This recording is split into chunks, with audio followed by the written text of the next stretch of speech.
कभी सोचा है कि हमारे हर दिन के स्वाद और एहसास के पीछे असल में एक पूरी साइंस काम करती है? किचन से लेके दवा की दुकान तक सब कुछ बहुत ही बेसिक केमिकल नियमों पर टिका है। ये सवाल तो लगभग हर किसी ने महसूस किया होगा। नींबू का वो तेज खट्टापन और कभी गलती से मुंह में गए साबुन का वो अजीब सा कड़वा स्वाद। ये सिर्फ अलग अलग टेस्ट नहीं है, असल में ये केमिस्ट्री की एक बड़ी ही मजेदार दुनिया की तरफ इशारा करते हैं। तो चलिए शुरू करते हैं। सबसे पहले यही समझते हैं कि इन स्वादों के पीछे का विज्ञान आखिर है क्या। ये खट्टे और कड़वे स्वाद आते कहां से हैं? एक तरफ है खट्टा स्वाद, जैसे नींबू और सिरके में मिलता है, और दूसरी तरफ है कड़वापन, जैसा बेकिंग सोडा या कुछ हरी सब्जियों में महसूस होता है। ये स्वाद असल में केमिकल सिग्नल हैं जो हमें दो खास किरदारों से मिलवाने वाले हैं। तो ये है वो दो मेन खिलाड़ी। खट्टेपन के पीछे का हीरो है अम्ल, और कड़वे स्वाद के लिए जिम्मेदार है क्षार। तो चलिए आज इन्हीं दोनों को, अम्ल और क्षार को, जरा और गहराई से समझते हैं। अब जब हम अपने इन दो किरदारों से मिल चुके हैं, तो आइए इनके असली राज को जानते हैं। आखिर केमिकली ऐसा क्या होता है जो किसी चीज को अम्ल या क्षार बनाता है? देखिए, सारा खेल पानी में छिपा है। अम्ल यानी एसिड वो चीज है जो पानी में घुलते ही हाइड्रोजन आयन H+ रिलीज कर देता है, और हमारी जीभ इसी छोटे से H+ आयन को खट्टे स्वाद के तौर पर पहचानती है। यहाँ इसका एक परफेक्ट एग्जाम्पल है।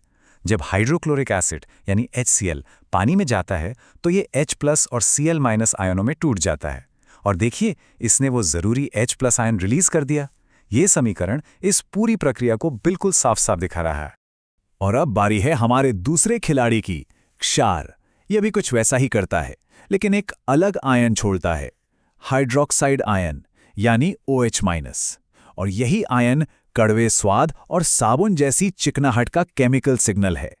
यहां देखिए सोडियम हाइड्रोक्साइड यानी NaOH, जो एक बहुत कॉमन क्षार है। जब ये पानी में घुलता है तो ये Na+ और OH- आयनों में टूट जाता है, और यही वो OH- आयन है जो इसे एक क्षार बनाता है। मतलब ये प्रक्रिया अम्ल से एकदम उल्टी है। तो एक तरफ है अम्ल जो H+ दे रहा है, और दूसरी तरफ है क्षार जो OH- दे रहा है। कहानी में अब एक मजेदार मोड़ आता है। क्या होता होगा जब ये दो विरोधी ताकतें आपस में मिलती हैं? क्या कोई धमाका होता है, या वो बस एक दूसरे में घुल मिल जाते हैं? इसका जवाब जितना दिलचस्प है उतना ही जरूरी भी है। होता यह है कि वो एक दूसरे को न्यूट्रलाइज कर देते हैं, मतलब उदासीन कर देते हैं। इसी को कहते हैं उदासीनीकरण अभिक्रिया। अम्ल का H+ और क्षार का OH- मिलकर एक दूसरे के असर को खत्म कर देते हैं, और नतीजा कुछ बिल्कुल नया बनता है, लवण और जल। और यह समीकरण इसी पूरी प्रक्रिया का सार है। एकदम सिंपल, ये केमिस्ट्री के सबसे जरूरी नियमों में से एक है। अम्ल और क्षार मिले और उन्होंने बना दिया लवण और जल। इसका नतीजा ये हुआ कि खट्टा और कड़वापन दोनों गायब हो गए और हमारे पास बचे न्यूट्रल पदार्थ। लेकिन रुकिए, सारे अम्ल और क्षार एक जैसे पावरफुल नहीं होते, तो फिर उनकी ताकत को नापा कैसे जाए? यहीं पर कहानी में एंट्री होती है pH स्केल की। इस स्केल पर सबसे खास नंबर है 7।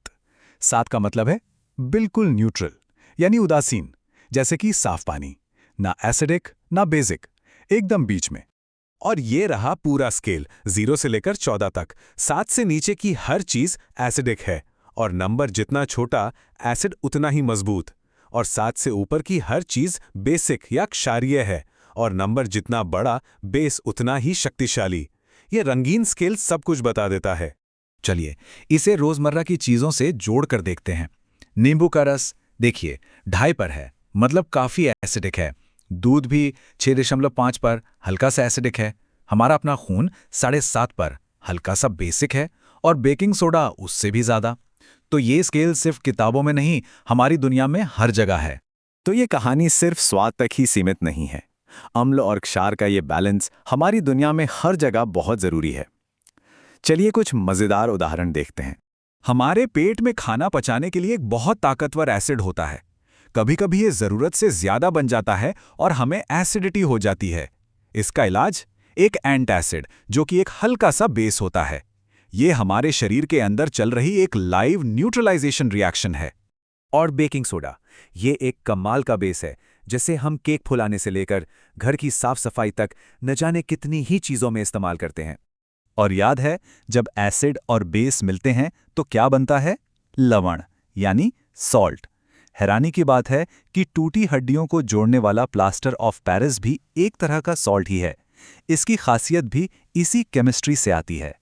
तो साफ है, ये संतुलन हमारे जीवन के लिए बहुत बुनियादी है।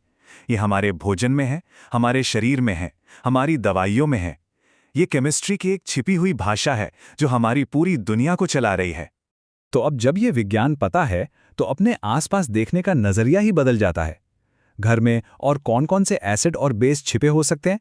शायद सिंक के नीचे रखे क्लीनिंग प्रोडक्ट्स में, या फिर फ्रिज में रखे सामान में।